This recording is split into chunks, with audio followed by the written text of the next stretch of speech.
لہٰذا تم میرے بندوں کو لے کر طور پہاڑ کی طرف چلے جاؤ۔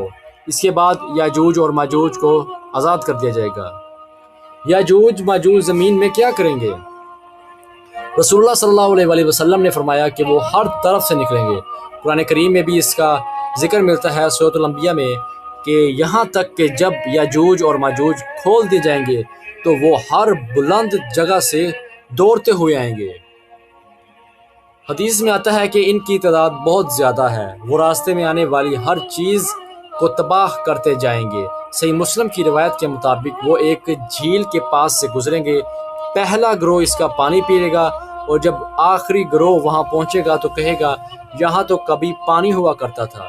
یہ ان کی بہت بڑی تعداد کو بیان کرنے کے لیے بتایا جاتا ہے۔ پھر حضرت عیسیٰ علیہ السلام کیا کریں گے؟